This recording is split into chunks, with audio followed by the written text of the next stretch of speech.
Good morning. It's 6:15 and I'm just leaving the East Camp Hale campground.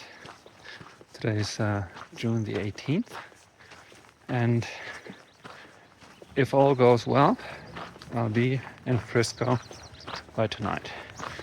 Today's trek is really easy. It's a very big climb, 2,500 feet up to Kokomo Pass, and then from Kokomo Pass it continues down via Elk Ridge towards the ski resort of Copper Mountain, where there's apparently food and drinks, even though it's starting to become summer, and in 3 days, if I'm not mistaken, is the official summer begin.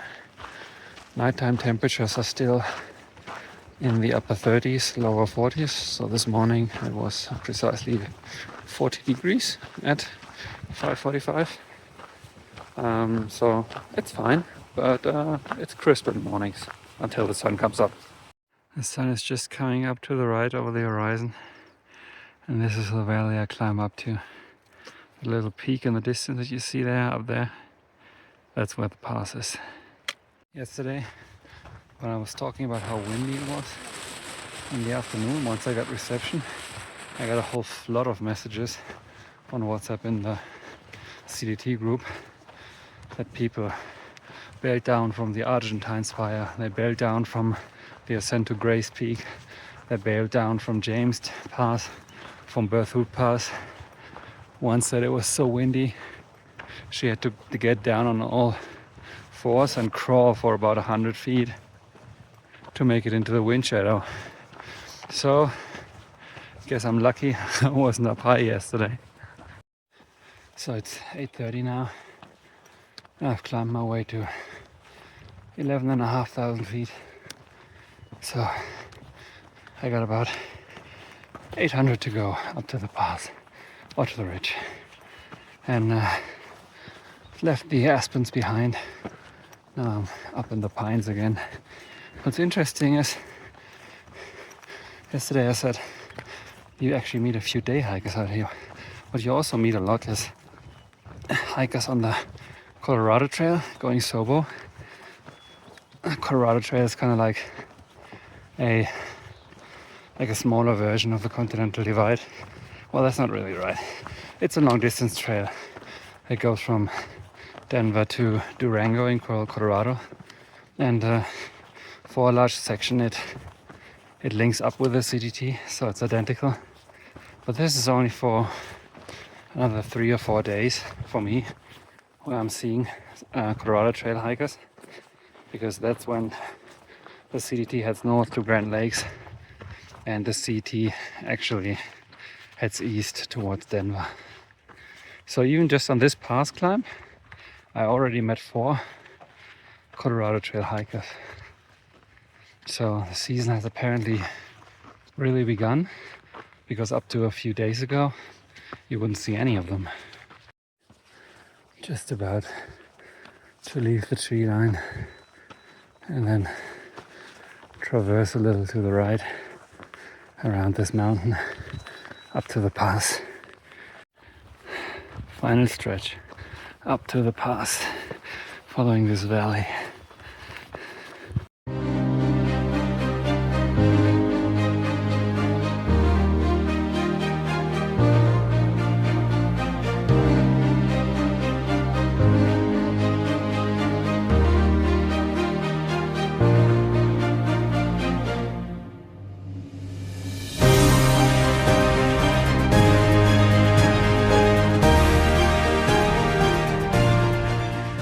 Over Kokomo Pass, spectacular views, and I didn't even quite realize, but you're able to see the big open mine near Leadville. A couple of days ago up on Monarch Pass, a fella gave me a hitch to the butterfly house who was working in that mine. He told me about it, so cool to see it actually in live. Now it's another 300-foot climb to get up to Elk Ridge. That will put the total climbing at 3,500 feet, and I would say and it's high time for breakfast. For once, it's not so windy that you're getting completely blown away once you get to the top of a mountain. So I can take a couple of drone shots. All right, just getting up to the top of Elk Ridge, and it's just a gorgeous day. Beautiful conditions, absolutely stunning landscape. On days like this, you really know why you're out here. Next stretch is the last little climb. It's down here this valley, past this lake, and then up here to Hale Pass. And from there it's downhill to Copper Mountain, which is just on the other side of this mountain. Right, almost made it to the second pass. The trail luckily kept the altitude and was following the contour lines, so there's not much climbing involved now. Probably one of the last chances of post-holding of the summer. Alright, let's try. Stable, stable, stable, stable, stable, stable, stable, stable. Oh, looks good. Made it to Hale Pass. Let's check out the other side. Gorgeous, just gorgeous. I have finally found the perfect location for my house. So I'm just coming down the ski or Copper Mountain ski resort. And ski resorts in summertime are just a very surreal thing. They always look like an abandoned place that hasn't been used in decades. There is the infrastructure lying in summer mode, obviously, and even the landscape around it is so weird. You have these highways carved into forests, currently lying barren as there is no snow. If you ever get the chance, go visit a ski resort in summer. It's an experience. Oh, finally breakfast.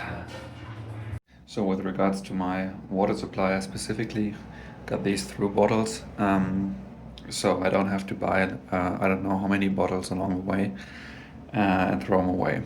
However, they have one really big problem. They're incredibly hard to clean. This one has been with me for 60 days and just look at it. That's just the outside, and that's what it looks on the inside. So that's really not very healthy right there. Unfortunately, they are extremely long and they are built in a way that you really can't get in there. So I've been trying to get one of those brushes for bottles, but they tend to be not long enough. So I got another one at Walmart and I'll try to clean it up now.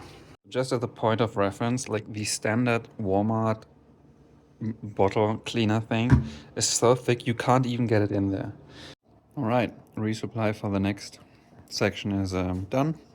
Got snacks here, pretzel bits, chips, M&Ms, some bars, Gatorade and electrolytes, dinners, some ramen for lunch, protein pouches, mashed potatoes, naan, cheese and beef sticks as snacks, and oatmeal and dried fruit for breakfast.